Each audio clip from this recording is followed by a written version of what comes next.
Royalty, welcome back to my channel and yet another video. If you're a returning subscriber, welcome back. If you're new to my channel, hello, hi, my name is Melody Valeria, or let me see as this channel is called. On this channel we love creating content around homemaking, motherhood and lifestyle. While we are on motherhood, today's video will be about how I am preparing myself for 2 under 2. As most of you may know, we are heavily pregnant and soon we will be welcoming our second baby. So yeah, it's been a roller coaster and I just want to share with you how I've been preparing for 2 under 2. So without further ado, let's get right into today's video. So before we go ahead, I just want to let it be known out there that today we are shooting on our new baby. This one is V10. So please do tell me how the quality is in the comment section, especially the audio, because right now we do not have an external audio. We are using the internal audio, so I do want to hear from you how the quality is. But anyways, let's get right into it. So right now I am heavily pregnant. I cannot tell how long. I cannot tell you guys how long exactly, but we are heavily pregnant. And also I have a toddler who just turned 2. So my first son turned 2 in August, so I think now he is about 2 years and 3 months or 4 months, right about there. And there is a little brother or sister on the way. And guys, to tell you that I have been in my feelings, I am so scared, guys. Okay, let's do a little bit of history. Okay, so I've never had any problems with my first son, except obviously now that we are at the terrible 2 stage. There are a lot of tantrums, there are a lot of mischievous things happening. He's very naughty, he can throw tantrums anytime that he wants to. Yeah, it's a lot. And besides that, he is a very peaceful baby. What I've just mentioned is what kids do. If a child doesn't do that, then something is wrong. But obviously you know that your kid will throw tantrums, and sometimes they won't listen. If you tell them stop doing this, they won't listen. So it's not something that I can say no, my child is the worst. Or my baby is sweet. My firstborn is a very sweet young man.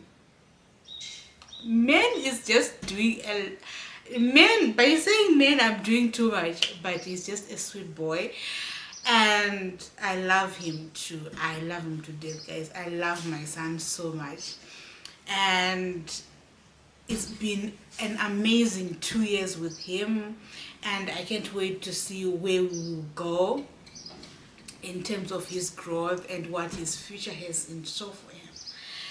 And now that there is someone else that is coming, I have been feeling a lot of guilt. Like, will my son still feel the love that I love him the same?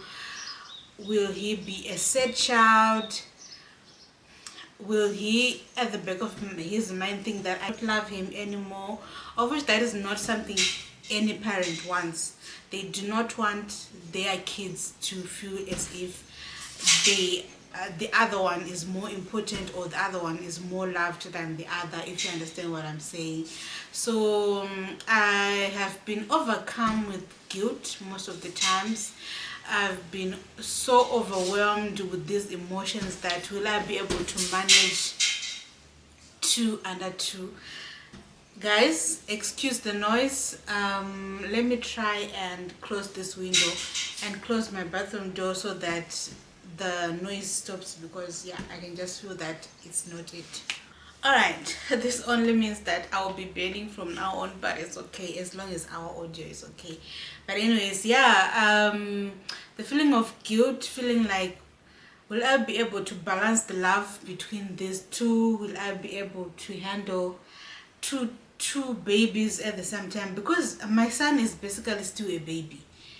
My first son is just a baby, and he still needs to be carried on my back. He still needs all the love. He still needs to be fed. He still needs to be bathed. He still needs to be taken care of. And doing that with a newborn will be very challenging. So how will I be able to cope with the two? So there are a couple of things that I've been doing to just prepare myself mentally, physically.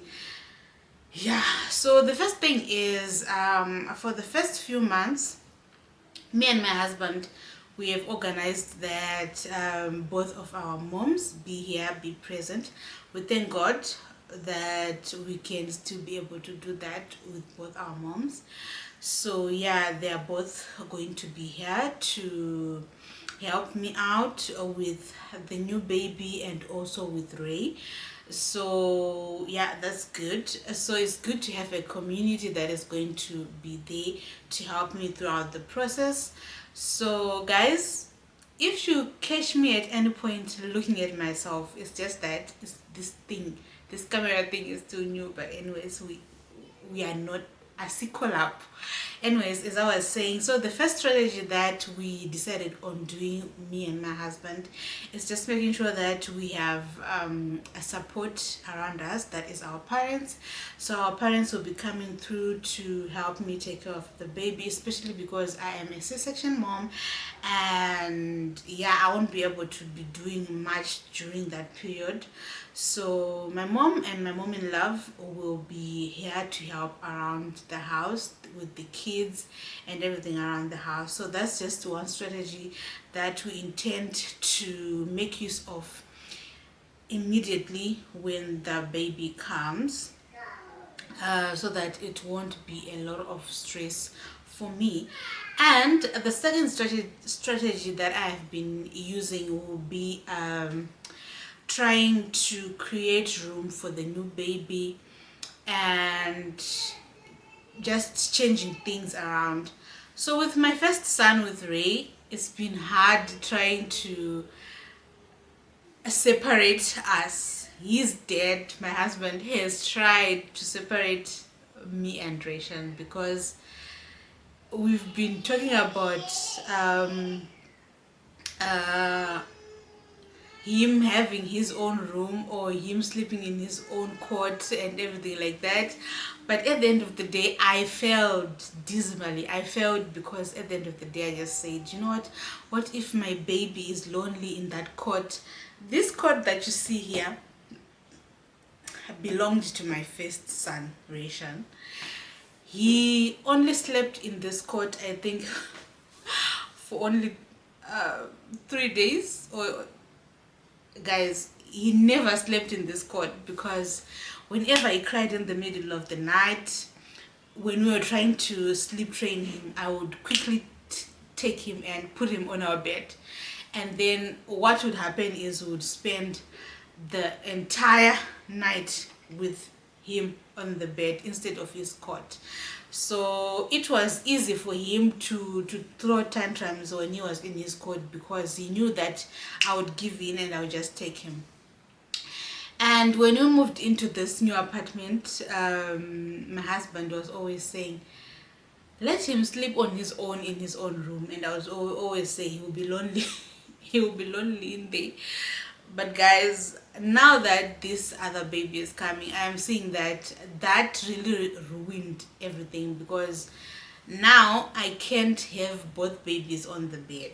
It just doesn't happen. So a couple of weeks back, we started making Ray sleep in his own room, and surprisingly, it's been going so good. It's been going so good and so smoothly, guys, except on those days that he falls off the bed, or now that mosquitoes are just a problem.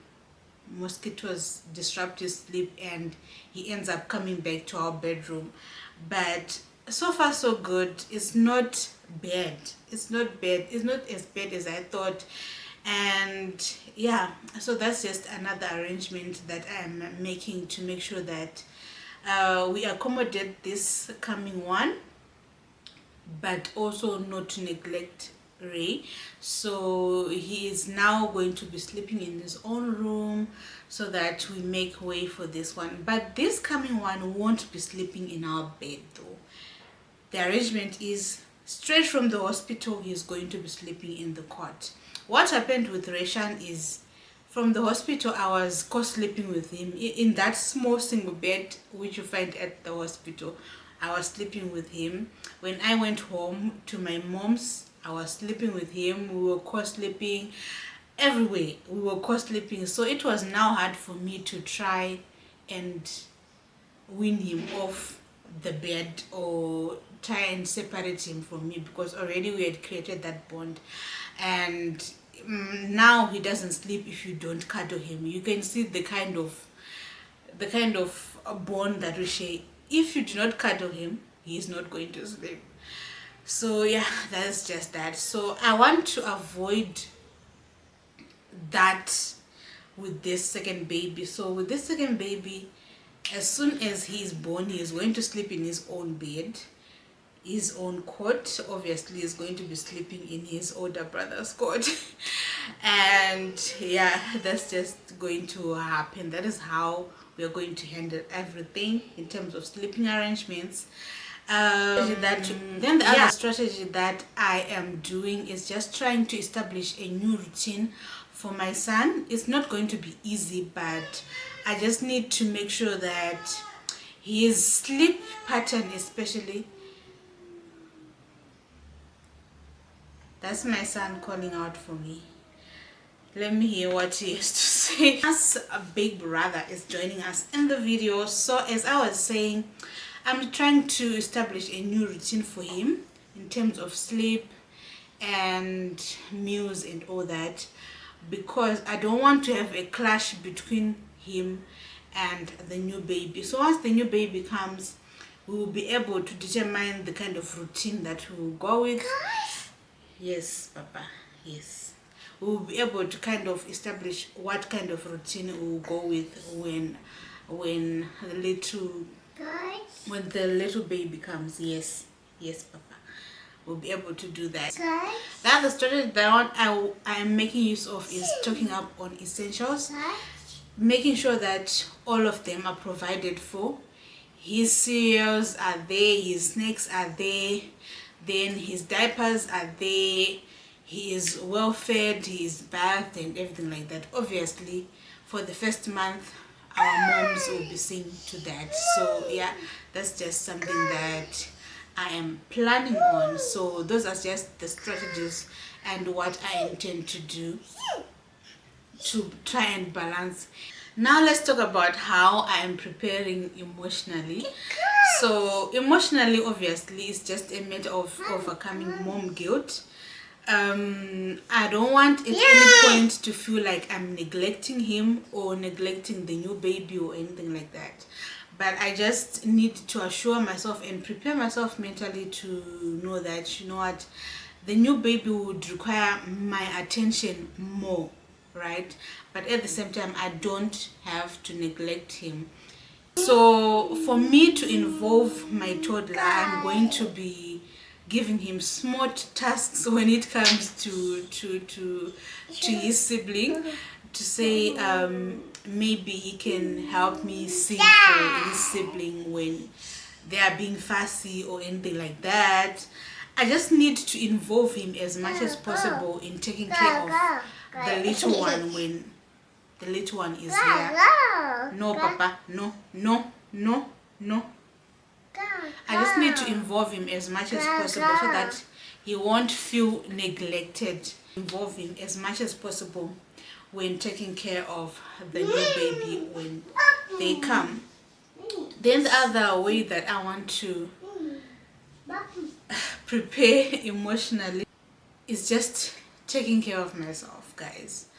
I have to make sure that my cup is filled first before I can fill into the new baby's cup, into Rachel's cup, into his dad's cup, into everyone's cup. So I just need to take care of myself, give myself grace, give myself time to, balance everything out because this is going to be a new experience. Having 2 under 2, this is going to be a whole new experience, so I just need to be well prepared for that. There are days where everything will be overwhelming, and that's okay. I just need to take time and breathe and yeah, and get back on track. Then finally, on preparing my emotions, I just need to talk to my toddler, and I'm praying that he understands me, because guys, it's one thing trying to talk to a toddler when they do not even know what you're saying. So try and communicate with my baby to let him know that, you know what, this is his sibling, but I still love him the same. So yeah, that's how I am planning on preparing myself for 2 under 2, just making sure that we have the right support. I prepare my emotions, and other arrangements are made around this whole thing. So yeah, guys, at the end of the day, being a mom is not a walk in the park. We understand that it's not all rosy. There are ups and downs when it comes to being a mom. There are sleepless nights that are coming, but at the end of the day, you know what, we will be okay. We will be okay. God will not give you something that you will not be able to take care of. He will not put you in a situation that he knows that you won't be able to handle. So yeah, that's just how I'm taking everything. So yeah, guys, thank you so much for watching this video. I hope that you took a thing away or two, and I hope that you did enjoy this video. Please do like this video, give this video a big thumbs up so that YouTube recommends it to other people. Please don't forget to drop a comment in the comment section. Also, turn on your post notifications, your bell notifications, so that you get notified every time Little Mrs. C, who is me, uploads a new video. And subscribe if you haven't. I will see you guys in my next upload. Bye.